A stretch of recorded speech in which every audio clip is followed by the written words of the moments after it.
है मतलब। ठीक है, तो कोशिश ये रहेगी कि रिकॉर्ड हो जाएगी।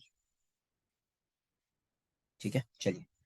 तो हम लोग स्टार्ट करेंगे पॉलिटी के सेक्शन के अंदर से। पहले कुछ सिंपल सिंपल चीजें हम लोग देख लेते हैं, पॉलिटी का जो थ्योरी वाला पोर्शन रहता है। उसके बाद धीरे धीरे धीरे धीरे आगे बढ़ते हुए चलेंगे, है ना। चलो देखो, टॉपिक वाइज हम लोग क्या करते हैं, इसको अलग बांट लेते हैं, उसके बाद फिर हम देखेंगे क्या होता है। पॉलिटी के अंदर हमने जो अभी देखेंगे वो अभी हम बेसिक्स देखेंगे पॉलिटी के, बिल्कुल। ठीक है। जैसे कि सबसे पहले अब पॉलिटी के अंदर जो हम सबसे बड़ा पोर्शन देखते हैं वो होता है क्या, संविधान यानी कि कॉन्स्टिट्यूशन।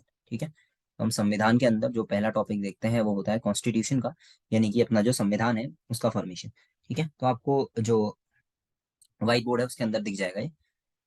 ठीक है, अब देखो संविधान या कॉन्स्टिट्यूशन में बेसिकली अगर हम केवल इंडिया के पर्सपेक्टिव में बात करते हैं, हम केवल इंडिया को लेके चलते हैं जिसकी हमने पॉलिटी पढ़नी है, इंडिया की पॉलिटी।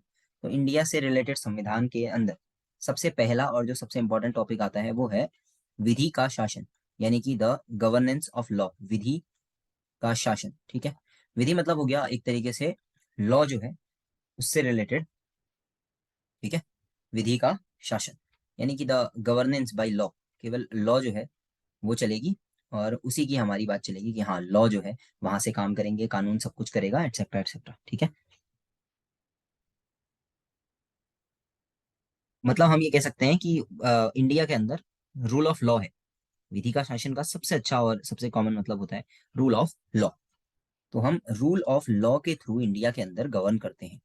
रूल ऑफ लॉ, जैसे आप लोगों ने देखा होगा, रूल ऑफ लॉ के अंदर हम सबसे सिंपल चीजें देखनी है। अगर इंडिया के अंदर कोई प्राइम मिनिस्टर हो, प्रेसिडेंट हो, या फिर एक कॉमन मैन हो, है ना, उन सब के अंदर एक जो सबसे सिंपल चीज है वो ये है कि उन्हें इंडिया के अंदर एक लॉ को फॉलो करना पड़ता है। अब ये लॉ कौन सा होगा, तो अगर हम बहुत बेसिकली लें, सबसे सरल तरीका लें, तो हम कहते हैं इंडियन पीनल कोड है, आईपीसी। ठीक है, क्रिमिनल प्रोसीजर कोड है जिसको हम सीआरपीसी कह देते हैं। और एट द एंड कॉन्स्टिट्यूशन, ये सबको फॉलो करना है ना, संविधान सबको फॉलो करना है।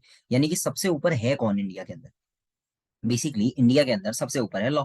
Not prime minister, not even president, या कोई चलिए मान लिया हमने कि अपने चीफ जस्टिस हैं, उसके अलावा कोई प्रेसिडेंट हैं, किसी पार्टी के बड़े नेता हैं, ये सब अपनी जगह पे एक पोस्ट है, ठीक है, but they are not superior, सबसे ऊपर ये नहीं है। सबसे ऊपर कौन है, रूल ऑफ लॉ है। तो इंडिया के अंदर what is comes under polity is विधि का शासन, यानी कि रूल ऑफ लॉ, ये सबसे पहले आता है।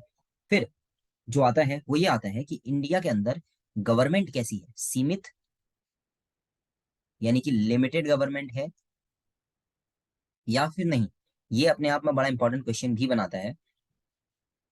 लिमिटेड या सीमित गवर्नमेंट का मतलब होता है इस कॉन्स्टिट्यूशन के द्वारा जिस गवर्नमेंट को रोक दिया जाए।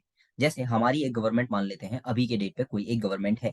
ठीक है, अ गवर्नमेंट इज रूलिंग, यानी कि गवर्नमेंट का एक हेड होगा और उसके अंदर उसके कुछ लोग आएंगे, कुछ बॉडीज आएंगी, जिसको हम लोग कॉमनली क्या कह देते हैं, विधायिका, कार्यपालिका, न्यायपालिका, है ना, जुडिशरी वगैरह। अगर ये लॉ किसी, ये बॉडीज अगर किसी को सप्रेस करने लगे, सपोज कीजिए कि जो पुलिस है, मान लीजिए सबसे सिंपल बॉडी का एग्जांपल हम पुलिस ले सकते हैं जो गवर्नमेंट के अंदर आती है, ये किसी को दबा रही हो, किसी को सप्रेस कर रही हो, तो इसको रोकेगा कौन, इसको रोकेगा कॉन्स्टिट्यूशन। और ये कॉन्स्टिट्यूशन रोकेगा तो हम ये कहेंगे कि कॉन्स्टिट्यूशन ने गवर्नमेंट की पावर को लिमिट कर दिया, रोक दिया। तो इसीलिए कॉन्स्टिट्यूशन क्यों जरूरी है, तो फर्स्ट थिंग इज विधि का शासन, इंडिया के अंदर जो चलता है, रूल ऑफ लॉ। दूसरा हम ये कह सकते हैं कि सीमित या लिमिटेड गवर्नमेंट जो होती है उसके थ्रू भी ये काम हम देख सकते हैं। अब किसी भी चीज पर लिमिट कौन लगाता है, हु मेक दिस लिमिट।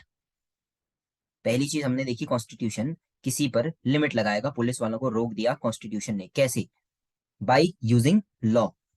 तो पहली चीज हो सकता है कई ऐसे कानून हो जिसकी वजह से पुलिस आपको नहीं दबा सकती, प्रेशराइज नहीं कर सकती। ठीक है, तो इनको कहते हैं by law. By law constitution government को रोक सकता है। दूसरा तरीका होता है किसी पर्सन को, किसी व्यक्ति को स्वायत्ता प्रदान करके, किसी पर्सन को फ्रीडम देके, आजादी देके। जैसे सिंपल हम आपका एग्जांपल लेते हैं, कोई एक, ठीक है, जिसको हम चुन लें, और हम ये कहें कि उसको हमने फंडामेंटल क्या दिए हुए हैं, राइट्स दिए हुए हैं। ठीक है, फंडामेंटल राइट दिए होने का मतलब क्या होता है कि हमने उसे कहा कि चलिए ठीक है, आप समानता के साथ ये वो ये सब आप कर सकते हैं, ठीक है, इट्स ओके, आप सब कुछ कर सकते हैं। अब जैसे ही आपने ये कहा कि आपको समानता है, आपको स्वतंत्रता का अधिकार है, आपको बोलने की आजादी है, now again if a policeman comes to you, एक पुलिस वाला आपके पास आता है और वो आपसे कहता है कि नहीं आप बोलेंगे नहीं, तो आप क्या कहेंगे उससे, मुझे कॉन्स्टिट्यूशन ने फंडामेंटल राइट दिया है दैट आई कैन स्पीक। और ये इस वजह से आप कह सकते हैं कि कॉन्स्टिट्यूशन का पहला रोल है रूल ऑफ लॉ पैदा करना, रूल ऑफ लॉ चलाना, और दूसरा और सबसे इंपॉर्टेंट लॉ है वो है लिमिट करना गवर्नमेंट को, किसी सरकार को रोकना। इसमें सरकार का मतलब हर तरीके की शक्ति है जो किसी आदमी को रोके, और वो रोकेगा दो तरीकों से, एक तो कानून बनाकर और दूसरा किसी व्यक्ति को स्वायत्तता प्रदान करके। और तीसरा सबसे इंपॉर्टेंट काम जो संविधान करता है इंडिया के अंदर या पूरी दुनिया में भी जहां संविधान है वहां, वो है सेपरेशन ऑफ पावर, यानी कि शक्ति का पृथक्करण। क्या करता है, शक्ति का पृथक्करण। शक्ति का पृथक्करण का मतलब हुआ कि ये अलग अलग पावर्स अलग अलग को दे देता है। कॉन्स्टिट्यूशन के अंदर जो पावर है वो एक बॉडी को ना देकर अलग अलग को देगा। ठीक है, और इसके लिए ही हमको क्या पढ़ना जरूरी है, इंडिया के जो लॉज हैं, इंडिया के जो शासन के तरीके हैं उनको पढ़ना ज्यादा जरूरी है। ठीक है ना। तो अब हम इंडिया के तरीकों को पढ़ने की कोशिश करेंगे, लाइक इंडिया के अंदर ये सब क्या है, इंडिया में ये कैसे काम करता है। देखिए, इंडिया के अंदर अगर हम सिंपल तीन टुकड़े पढ़ने की कोशिश करेंगे, इंडियन गवर्नमेंट के कौन से तीन टुकड़े हैं, तो वी विल गो थ्रू विधायिका, जिसके बारे में हमें पता है। ठीक है, तो एक है विधायिका। ठीक है, देन विधायिका के बाद आपकी आती है क्या, कार्यपालिका। ठीक है, विधायिका एक, कार्यपालिका दो, और एक बॉडी न्यायपालिका। विधायिका, कार्यपालिका और उसके अलावा न्यायपालिका। इन तीनों को हम इंडिया के अंदर अगर देखते हैं तो ये देखते हैं कॉन्स्टिट्यूशन के ही द्वारा, यानी कि कॉन्स्टिट्यूशन ने ही ये तीन अलग अलग बॉडीज इंडिया के अंदर बनाई है, विधायिका, कार्यपालिका और न्यायपालिका। ये आसान सा है, इतना टफ नहीं है। अगर हम बात करें विधायिका, कार्यपालिका और न्यायपालिका की, तो सबसे पहले विधायिका का काम क्या होता है, विधायिका करती क्या है, विधायिका लॉज या कानून को बनाती है, विधि निर्माण का काम होता है। तो लॉ फॉर्म, ठीक है, हम इतना ही लिख देंगे, लॉ फॉर्मेशन करती है। विधायिका का काम है कानून को बनाना। ठीक है, अब कानून बनाने का क्या मतलब हुआ, जैसे आपने संसद के बारे में सुना होगा, लोकसभा राज्यसभा, इसके बारे में सुना होगा। तो ये क्या करती है, कानून बनाती है ना। लोकसभा के अंदर, राज्यसभा के अंदर कानून बनाए जाते हैं। ठीक है, यहाँ वही होता है, कानून का फॉर्मेशन होता है। अब कार्यपालिका का काम क्या है, कार्यपालिका कार्यपालिका इस लॉ को जो बन चुका है एग्जीक्यूट करती है। ठीक है, यानी कि कार्यपालिका का बेसिकली काम क्या है, इस पूरी के पूरे लॉस को जो बनाया गया है इसे एग्जीक्यूट करना, लागू करना, इस लॉ फॉर्म्स को लागू करना। और क्योंकि ये लॉ लागू हो चुके हैं, एग्जीक्यूट हो चुके हैं, तो इन लॉस को प्रॉपर तरीके से फॉलो किया गया या फिर नहीं किया गया, ये काम किसका है, न्यायपालिका का। तो हम अगर बहुत सरल तरीके से लिखें तो जांच करना किसी चीज की या सही चल रहा है या नहीं, इस पर डिसीजन देना, ये काम है न्यायपालिका का। तो इस हिसाब से विधायिका इज कॉल्ड लेजिस्लेचर, विधायिका को हम लेजिस्लेचर कहते हैं, जो कि कानून का फॉर्मेशन करती है। कार्यपालिका एग्जीक्यूटिव बॉडी होती है जो किसी लॉ को एग्जीक्यूट करती है। एट द सेम वे न्यायपालिका जुडिशरी है जो कि जजमेंटल देती है, जजमेंट देती है, तो इसको हम कहेंगे जुडिशरी, है ना। ये बड़ा आसान सा तरीका है समझने का। लेकिन इसके अंदर जो चीजें हैं, कार्यपालिका जो कि चीजों को लागू करती है, इसके भी दो टाइप होते हैं। लेजिस्लेचर के अंदर तो हम पढ़ेंगे क्या क्या है, पर ये जो लागू करने वाली है इसके अंदर दो प्रकार की कार्यपालिकाएं आती हैं। एक आती है अस्थाई कार्यपालिका और एक आती है स्थाई, यानी कि स्टेबल और अनस्टेबल या नॉन स्टेबल, यानी कि टेम्पररी और परमानेंट। इसके लिए जो वर्ड आता है वो आता है, स्थाई के लिए आता है परमानेंट एग्जीक्यूटिव, अस्थाई के लिए आएगा क्या, टेम्पररी एग्जीक्यूटिव। ठीक है ना, टेम्पररी एग्जीक्यूटिव आएगा, टेम्पररी एग्जीक्यूटिव। ठीक है, तो टेम्पररी एग्जीक्यूटिव बॉडी। अब अस्थाई और स्थाई के अंदर कौन आता है, कैसे इनको पढ़ा जाता है, ये हम देखेंगे आगे जाके, अगर थोड़ा थोड़ा आप दिमाग लगा पा रहे हो। स्थाई वो जो परमानेंट होते हैं, गवर्नमेंट एम्प्लॉय होते हैं वगैरह वगैरह, ये लोग आ जाते हैं। और अस्थाई के अंदर कौन आते हैं, जो कुछ समय के लिए हम चुनते हैं, मंत्री परिषद या कैबिनेट जिसको हम कहते हैं वो। लॉ फॉर्मेशन के लिए इंडिया के अंदर अगर बात करेंगे सेंट्रल लेवल पर, स्टेट लेवल पर तो नहीं, सेंट्रल लेवल पर आपको पता है लोकसभा और राज्यसभा, ये दो बॉडियां बनी हुई हैं। इन द सेम वे इधर न्यायपालिका के लेवल पे अपने पास कौन कौन है, अपने पास हाई कोर्ट्स होते हैं, सुप्रीम कोर्ट होते हैं, और सबसे छोटे सबसे डाउनर लेवल पर कौन होते हैं, डिस्ट्रिक्ट कोर्ट होता है अपने पास, है कि नहीं। तो अपने पास डिस्ट्रिक्ट कोर्ट है, हाई कोर्ट है, सुप्रीम कोर्ट है, ये सारे के सारे कौन आ गए, इसके अंदर आ जाएंगे। ठीक है इतना, चलिए अब आगे बढ़ते हैं। अपने पास ये केवल समझने का एक तरीका है और कुछ नहीं है, ठीक है। हम केवल इन चीजों को देख रहे हैं कि ये कहना क्या चाह रहा है। चलिए, अब हम बेसिकली समझने की कोशिश करेंगे कि यहाँ जो कुछ हमने पढ़ा, विधायिका, कार्यपालिका, न्यायपालिका के बारे में, इन सब को लागू करना, इन सब को बनाना, कानूनों को लागू करना, ये सारा कॉन्स्टिट्यूशन की देन है। लेकिन ओरिजिनली कॉन्स्टिट्यूशन की डेफिनेशन लिखने के लिए अगर आ जाए तो हम क्या लिखेंगे, संविधान होता क्या है, या सिंपली कॉन्स्टिट्यूशन क्या होता है। तो हम ये कहेंगे कि कॉन्स्टिट्यूशन किसी भी भूभाग पर, यानी कि किसी एक लैंड पर, किसी एक इलाके पर, किसी एक एरिया पर लागू होने वाला सबसे बड़ा, यानी कि सबसे ऊपर जिसको हम कहेंगे सर्वोच्च, ठीक है, टॉप मोस्ट क्या होता है, लॉ होता है। यानी कि constitution is a law. Constitution क्या है, एक लॉ है, ठीक है। कॉन्स्टिट्यूशन एक लॉ है। अब लॉ भी कैसा, जो कि सबसे ऊपर है, यानी कि सर्वोच्च लॉ है, ठीक है। सो कॉन्स्टिट्यूशन सर्वोच्च लॉ है, कहाँ, किसी एक भूभाग पर। तो इतनी अगर डेफिनेशन अपने को याद रहेगी तो अपना काम बन जाएगा, ठीक है। उसके बाद हम अगर कहेंगे तो क्या कॉन्स्टिट्यूशन के अलावा भी कोई विधि होती है, क्योंकि मैंने कहा कॉन्स्टिट्यूशन सबसे ऊपर वाली विधि है, तो कॉन्स्टिट्यूशन के नीचे कौन होता है। तो अभी मैंने जैसे आपको बताया आईपीसी है, सीआरपीसी है, ये सब क्या है, इसके नीचे वाली विधियां है। कॉन्स्टिट्यूशन से नीचे कोई कानून बना लीजिए, कोई संविधान बनाने से पहले किसी देश में कोई कानून चलता हो, जैसे इंडिया के अंदर ब्रिटिशर्स का बहुत सारा कानून चलता था, अंग्रेजों का कानून, तो उसको क्या कहेंगे हम, अंग्रेजों द्वारा चलाया गया कानून। सो अंग्रेजों द्वारा चलाया गया कानून भी कानून है, बट वो किसके नीचे आएगा, कॉन्स्टिट्यूशन के नीचे आएगा। कॉन्स्टिट्यूशन सबसे ऊपर, उसके नीचे ये बाकी के जो लॉज हैं वो आएंगे। उसके अलावा अगर आप कहेंगे संविधानेतर, जिसको हम आईपीसी सीआरपीसी या संविधान से इधर उधर कह देते हैं, वो सारा का सारा आ जाएगा, है कि नहीं। तो इस तरीके से हम ये कह सकते हैं कि हाँ we have different type of laws, और उसी में से कुछ कॉन्स्टिट्यूशन के अंदर ये भी आते हैं। चलिए अब थोड़ा सा आगे बढ़ेंगे। अब हमने ये सारी के सारी चीजें तो पढ़ ली, लेकिन कॉन्स्टिट्यूशन या इंडिया के ही कॉन्स्टिट्यूशन की बात करके चल रहे हैं, तो केवल इंडिया को ही लेकर चलें। तब भी अगर मैं केवल भारत की बात करूं तो इंडिया के अंदर ऐसा क्या है कि संविधान को ही मानते हैं हम लोग, संविधान के अलावा कभी ऐसा नहीं हुआ कि हमने कहा प्रेसिडेंशियल गवर्नमेंट चला लो यार, है ना, या ऐसे किसी आदमी के हाथ में पावर दे दो वो अपने आप चलाता है, जैसे करंट गवर्नमेंट है। करंट गवर्नमेंट की बात करेंगे, जो प्राइम मिनिस्टर हैं उन्हीं को पूरी पावर दे देते हैं, अपने आप अच्छा चलाते हैं, अच्छा चला रहे हैं, बुरा चला रहे हैं तो हटा देते हैं इनको। ऐसा क्यों, मतलब हम कॉन्स्टिट्यूशन को लेकर क्यों चल रहे हैं, एक किताब जिसपे आज से 70 साल पहले, 75 ईयर्स पहले चीजें लिख दी गई हैं, उस किताब को अभी तक क्यों फॉलो कर रहे हैं। क्योंकि एक तो उस बुक में सारी की सारी पावर्स के बारे में लिखा गया है गवर्नमेंट की, ठीक है। उसके अलावा उसके अंदर शक्तियों पर प्रतिबंध भी लगाया है, पावर पे रोक भी है, कि प्राइम मिनिस्टर ये नहीं कर सकते, प्रेसिडेंट ये नहीं कर सकते, एंड मीनवाइल पार्लियामेंट जो है वो ये नहीं कर सकती है। और अगर ऐसा है तो फिर हम केवल पावर नहीं दे रहे हैं, पावर पर लिमिटेशंस भी लगा रहे हैं, ठीक है। तो इस वजह से हम इसको मानते हैं। उसके अलावा संविधान के कुछ अपने आदर्श हैं, आइडियल्स हैं। हमारे इंडिया के कॉन्स्टिट्यूशन के आदर्श क्या हैं, वो अगर आपको चेक करना हो तो हमें क्या पढ़नी चाहिए, प्रियम्बल पढ़नी चाहिए। प्रियम्बल मतलब प्रस्तावना पढ़नी चाहिए। We the people of India, हम भारत के लोग, उसके अंदर इंडिया या हम भारत वालों की बेसिक आइडियोलॉजी क्या है, हमारे देश की शासन कैसे चलेगा, उसके बारे में यहाँ लिखा हुआ है ना। उसके अलावा हमें फंडामेंटल राइट्स, मूल अधिकार हमारे संविधान ने दिए हुए हैं। केवल अधिकार ही नहीं दिए हैं, कुछ डायरेक्टिव प्रिंसिपल्स भी हैं। ओके ओके प्रिंस, ठीक है। तो डीपीएसपीज भी दी हुई है। ये सारे के सारे क्या है, आइडियल्स हैं, आदर्श हैं। समझ में आया, आदर्श का मतलब होता है हमारा देश कैसा है, हम लोग कैसे हैं। बेसिकली इंडिया ने पूरा का पूरा, इंडिया का कॉन्स्टिट्यूशन किसने लिखा है, the first word of the preamble, we the people of India. We the people of India का मतलब हम भारत के लोग।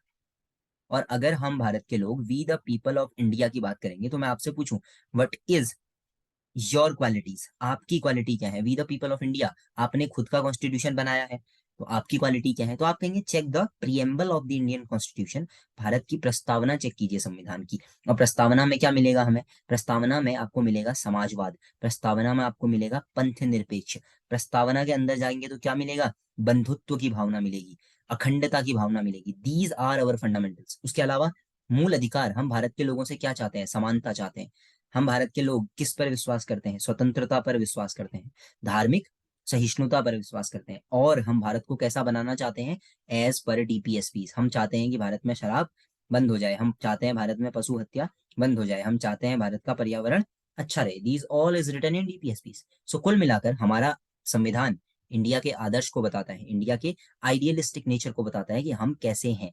कुल मिला के हाउ द इंडिया इज, ये हमें किससे पता चलेगा, हमारे कॉन्स्टिट्यूशन से पता चलेगा। क्लियर। तो इस तरीके से हम क्या करते हैं, हमारे बेसिक कॉन्स्टिट्यूशन इंडिया के अंदर खासकर जो हम संविधान को मानते हैं, वो हमारी पूरे कंट्री की एक सोल है, एक आत्मा है।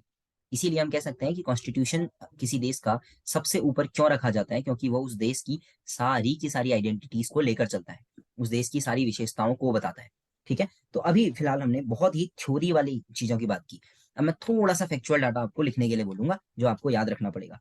देखिए स्टार्टिंग पे जब कॉन्स्टिट्यूशन बना था, तो तकरीबन 395 अनुच्छेद जो है उसके अंदर थे। जब कॉन्स्टिट्यूशन बना तो उसके अंदर 395 आर्टिकल्स थे। ठीक है। अब 395 आर्टिकल्स थे तो उनको लिखा गया होगा article 1, article 2, article 3, article 4, article 5 ऐसे। और जब ये आर्टिकल 1, आर्टिकल 2, आर्टिकल 3, आर्टिकल 4 लिखे, ऐसे ही और चीजें लिखी, आर्टिकल आगे बढ़ाते गए, तो बेसिकली ऐसे करते करते 395 आर्टिकल्स आ गए होंगे, जो कि अपने आप में प्रॉब्लम क्रिएट करेगा। और इसीलिए कॉन्स्टिट्यूशन मेकर्स ने क्या किया, इस चीज को बदलने की सोची। उन्होंने कहा यार ऐसा करते हैं कि अब क्योंकि इतने सारे आर्टिकल्स हैं और अगर मैं लिखते जाऊंगा तो बढ़ते जाएगा, तो उन्होंने चैप्टर वाइज बनाना शुरू कर दिया। दे सेड दैट 4 का एक चैप्टर बनाओ, अगले 5 का एक चैप्टर बनाओ। तो इस तरीके से एक एक चैप्टर बनाना शुरू कर दिया, जिनको हमने कहा पार्ट्स। तो इंडियन कॉन्स्टिट्यूशन फ्रेमर्स ने, इंडियन कॉन्स्टिट्यूशन को बनाने वाले लोगों ने इसके हिस्से कर दिए, पार्ट कर दिए। और अगर पार्ट किए हों तो फिर पार्ट कितने थे सर? क्योंकि जब इनिशियली कॉन्स्टिट्यूशन बना होगा 395 आर्टिकल्स को रखने के लिए कुछ पार्ट्स भी तो बनाए होंगे। तो पार्ट बनाए गए कितने? 22 पार्ट्स बनाए गए। ठीक है, 22 भाग अलग अलग करके 22 पार्ट्स बना दिए गए। और अब क्योंकि 22 पार्ट्स बना दिए गए थे, तो उसके बाद क्या हुआ कि पार्ट 1 में जैसे आप पहला आर्टिकल देखेंगे, दूसरा आर्टिकल देखेंगे, तो आप देखेंगे कि वहां लिखा हुआ है राज्य होंगे भारत के, ये राज्य होंगे, ये राज्य करके भारत में कुल मिला के अभी की डेट में आप देखोगे 29 स्टेट्स के आसपास आप गिनेंगे इस तरीके से। फिर यूटीज गिनेंगे इस तरीके से। अब जब आप इतने राज्यों को गिनेंगे, ठीक है, इतने सारे राज्य गिनने के बाद आप उनको लिखेंगे कैसे? अगर आपने कॉन्स्टिट्यूशन में लिख दिया तो कॉन्स्टिट्यूशन तो वैसे ही लंबा है, उल्टा इतने राज्यों के नाम, फिर उनकी राज्यसभा सीटें, फिर उनकी लोकसभा सीटें, लिखते लिखते क्या हो जाएगा, कई सारे नाम आ जाएंगे। तो इसीलिए कॉन्स्टिट्यूशन फेमस ने कहा ऐसा करते हैं, ये जो लिस्ट है, सूचियां हैं, इनको अलग डाल देते हैं, and we will call them schedules, यानी कि अनुसूचियां। और इस तरीके से कॉन्स्टिट्यूशन में 8 अनुसूचियां डाली गई थी। तो 395 अनुच्छेद, 22 भाग और 8 अनुसूचियों के साथ हमारा मूल संविधान बनकर आया था। यानी कि जो बेसिक कॉन्स्टिट्यूशन था उसमें 395 आर्टिकल्स थे, 22 भाग थे और 8 अनुसूचियां थी। ठीक है, 8 अनुसूचियां हो गई। ठीक है इतना। अब देखिए, अब जब ये सारा का सारा हमने पढ़ लिया, तो आजकल अभी क्या कंडीशन चल रही है? अभी की कंडीशन ये है कि इंडियन कॉन्स्टिट्यूशन में कुल मिला के अप्रोक्स 450 से ज्यादा आर्टिकल्स ऐड हो चुके हैं, सब आर्टिकल मिलाकर 450 से ज्यादा आर्टिकल्स हैं। अब देखिए मैंने 450 प्लस क्यों लिखवाया आपको, क्योंकि अभी तक की जितनी परीक्षाएं हैं उनमें एग्जैक्ट आर्टिकल दिए ही नहीं गए। अभी तक की परीक्षाओं में हमेशा ये पूछा गया है 450 से अधिक, 450 से कम, इस तरीके से ऑप्शंस दिए गए हैं। उसके अलावा अभी की जो कंडीशन है उसमें पार्ट्स कितने हैं? तो हमारे पास पार्ट्स तो 22 ही हैं, 22 पार्ट। लेकिन अगर कभी पूछ ले तो आपको कहना है कि सब पार्ट मिलाकर 25 पार्ट अपने पास है। 25 पार्ट, अगर हम सब पार्ट्स को भी इसमें गिन लेते हैं, ये याद रखना फैक्चुअल डाटा है, 25 पार्ट है सब पार्ट मिलाकर, वरना 22 ही भाग है। ठीक है, 22 भाग है बस, हाँ 1 2 3 करके 3 नए पार्ट जो ऐड हुए हैं वो हम पढ़ेंगे इनके बारे में भी। ठीक है, ऐसे ही कुल मिला के 8 टोटल अनुसूचियां या शेड्यूल्स थी, जो कि अभी कितनी है, अब 12 अनुसूचियां हैं। तो अभी कुल मिलाकर के अपने पास 12 शेड्यूल्स हैं। ठीक है, अभी इसका मतलब 4 नहीं जुड़े होंगे, 9 10 11 और 12। So we have 450 articles plus 22 parts plus 12 schedules in our modern constitution. अभी जो है, आजकल जो है वो ये है। तो मैं इसको प्रेजेंट टाइम या आजकल लिख देता हूँ, आजकल अपनी कंडीशन ये है, आजकल हमारे पास ये चल रहा है।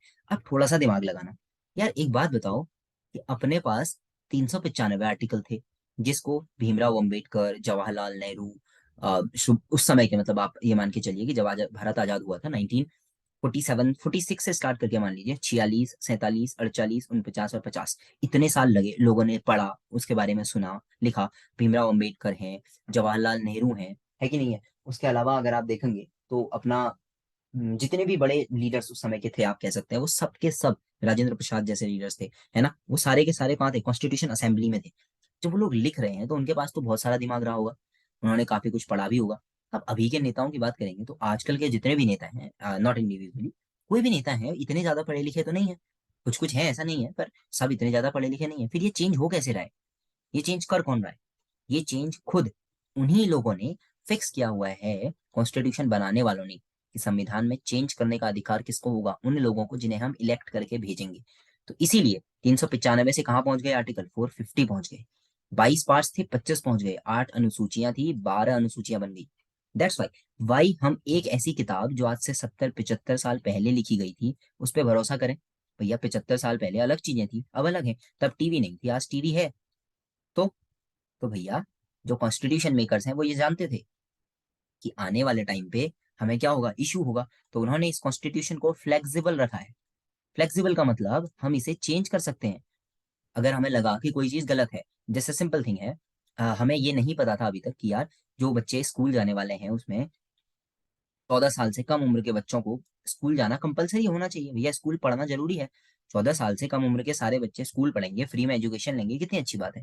कॉन्स्टिट्यूशन मेकर्स को ये बात पता थी, लेकिन उस समय ना हमारे पास पैसे हैं ना स्कूल है, ना हम बच्चों से डायरेक्टली ये कह सकते हैं। तो दैट्स वाई उन्होंने क्या किया, इस एक आर्टिकल को उन्होंने फंडामेंटल राइट नहीं बनाया, उन्होंने इसे फंडामेंटल राइट से बाहर रखा। लेकिन हाँ, ये उन्हें पता था कि ऐसी जरूरत पड़ेगी, तो उन्होंने आगे आने वाली जो पार्लियामेंट्री जो लोग हैं जो चुनकर आएंगे उनके लिए छोड़ दिया कि यार आने वाले टाइम पे तुमको ये करना है, आने वाले टाइम पे तुमको जोड़ना है, इस चीज को फंडामेंटली जोड़ना है। तो हमने देखा कुछ टाइम बाद हम देखते हैं क्या, ये चीज ऐड हो गई। ठीक है, तो आपको याद होगा 86 कॉन्स्टिट्यूशनल अमेंडमेंट हुआ था, 21A जोड़ दिया था, और क्या कहा कि भैया नहीं, एजुकेशन भी फंडामेंटल राइट की तरह बनेगा। एंड दैट्स हाउ एजुकेशन क्या बना, फंडामेंटल राइट बना। इसका मतलब है we have a flexible constitution, हमारे पास एक ऐसा कॉन्स्टिट्यूशन है जिसे हम क्या कर सकते हैं, चेंज कर सकते हैं। ठीक है, तो इस तरीके से हमारा बेसिकली जो काम होता है उसके बारे में हम पढ़ते हैं, उसके बारे में हम समझते हैं कि अच्छा ठीक है यार, ये होता है, बहुत बढ़िया बात है, ऐसा होना चाहिए। कॉन्स्टिट्यूशन फ्लेक्सिबल गवर्नमेंट की बॉडी रहेगी तो एक किताब पर विश्वास करने पर ज्यादा काम भी आसान हो जाएगा। एक ऐसी किताब जो बहुत पहले लिख दी गई हो उसको आज भी सही माना जाए जरूरी नहीं है ना।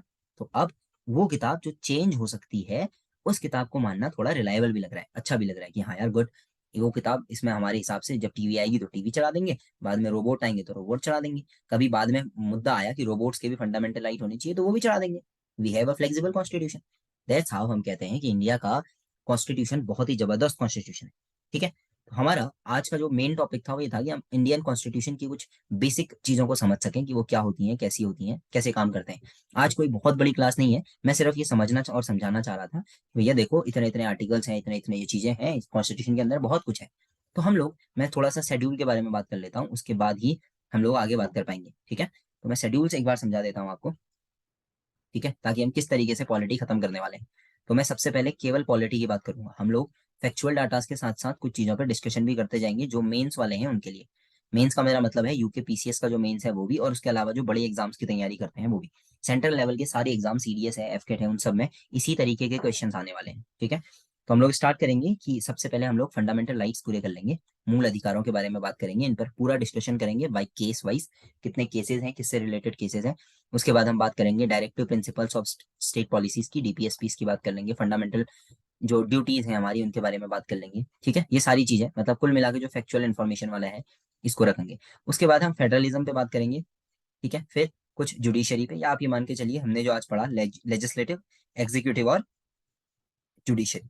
उसके अलावा some other cases, some other facts related to constitution and polity of India, यानी कि भारत से पॉलिटी से रिलेटेड और चीजें। और उसके बाद मैं अलग से कुछ अगर टॉपिक छूट गए होंगे केस वगैरह वो देखूंगा। फिर कुछ जो कॉन्स्टिट्यूशन अमेंडमेंट है उनके बारे में बात करेंगे। फिर आएंगे पंचायती राज की तरफ। ठीक है, पंचायती राज में आपको पता है हमें क्या क्या पढ़ना है। दोनों बॉडीज के बारे में पढ़ेंगे, नगर पालिका वाली जो है बॉडी वो भी, और ग्राम पंचायतों वाली जो है वहां भी। ठीक है, इस तरीके से हम लोग धीरे धीरे करते हुए पॉलिटी के बारे में पूरा कवर करेंगे। मैं ये बता दूं सारे के सारे कॉन्स्टिट्यूशन के आर्टिकल्स याद नहीं करने होते, कुछ आर्टिकल्स हम टाइम टू टाइम याद करते हुए चलेंगे। ठीक है, कुछ आर्टिकल्स वन बाय वन एक एक करके याद होते जाएंगे, याद होते जाएंगे और हम समझ जाएंगे। फिर एक दिन हम प्रीएम्बल को देंगे, और इस तरीके से धीरे धीरे अपने पॉलिटी के सारे टॉपिक कवर हो जाएंगे। तो सबसे पहले हम 1 से 2 हफ्ते के अंदर केवल पॉलिटी पढ़ने वाले हैं। ठीक है, 1 से 2 हफ्ते में हम लोग पॉलिटी कवर करेंगे। फिर पॉलिटी के बाद ट्राई करेंगे अगला सब्जेक्ट कौन सा होगा, वो जो आप लोग कहेंगे उस हिसाब से हम एक टॉपिक करेंगे। ठीक है गाइस, तो आज की क्लास बहुत लंबी नहीं रखनी थी, इसीलिए अब हम जो नेक्स्ट क्लास होगी वो पूरी रखेंगे। 1 आवर्स के हिसाब से क्लास करते जाएंगे, एक एक घंटे की, और लगभग रोज का यही टाइम रहेगा। ठीक है, लगभग रोज का यही टाइम रहेगा। तो गाइस सिंपल इतना करना है कि क्लास को ज्वाइन कर लेना है, उसके बाद अपने नोट्स वगैरह बनाने हैं, नोट्स में प्रॉपर बनवा दूंगा इसी क्लास के अंदर। तो अगर आप लोग कहीं कोचिंग वगैरह नहीं जाते हैं किसी भी तरीके से जीएस की, तो मैं ये एश्योर कर दूं कि यहाँ पे जीएस की पूरी तैयारी हो जाएगी। ठीक है, अब रात 9 से 10, ठीक है कर सकते हैं, कोशिश करेंगे ऐसी। ठीक है प्रिंस, ट्राई करेंगे कि रात को हो जाए, क्योंकि मैक्सिमम बच्चों ने कहा है कि इसी टाइम पे करते हैं। आज का शेयर मैंने लिंक ग्रुप में नहीं किया है, क्योंकि मैं चाह रहा हूँ कि अभी फिलहाल हम पहले कुछ ऐसे बच्चे जुड़ जाएं जो ठीक है पढ़ने वाले ही हैं और नोट्स बनाना चाह रहे हैं यहीं से। उसके बाद, क्योंकि अगर मैं ग्रुप में लिंक शेयर कर दूंगा तो फिर भीड़ हो जाएगी एक तरीके से यहाँ, फिर उतना बेटर नहीं हो पाएगा। मैं चाह रहा हूँ कि कुछ ही जुड़े और पहले केवल इतना समझ लें कौन कौन पढ़ रहा है, किस तरीके से पढ़ने वाले हैं। उसके बाद धीरे धीरे जब क्लासेस बढ़ने लगेंगी तो धीरे धीरे फिर हम लोग औरों को भी ऐड करते जाएंगे, है ना। उसके बाद ही पता चलेगा। अभी ग्रुप में जो टाइमिंग की बात चल रही है वो 7 से 8 वाली चल रही है। तो फिलहाल 8 बजे से फिर आपका क्विज भी होता है, ठीक है। तो 8 बजे वाला जो क्विज है उस पर पार्टिसिपेट कर लेंगे आप लोग 8 बजे के बाद, है ना। तो दोनों काम आपके हो जाएंगे। तो 7 बजे से आपका 8:30 तक का, 7 से 8 क्लास हो जाएगी, 8 से 8:30 के आसपास तक आपका क्विज हो जाएगा। इस तरीके से एक ठीक ठाक तैयारी हो जाएगी, है ना। चलिए, ओके गाइस, सो आज की क्लास पसंद आई होगी। खैर क्लास में आज ऐसा कुछ बहुत था नहीं, जितना फैक्चुअल था थोड़ा बहुत था। उसके बारे में फिर हम नेक्स्ट डे से थोड़ा सा फैक्चुअल, थोड़ा सा कंसेप्ट ऐसे बात करेंगे, ठीक है। होप सो गाइस वीडियो पसंद आई होगी। Thank you till next video. Okay guys, okay, good night.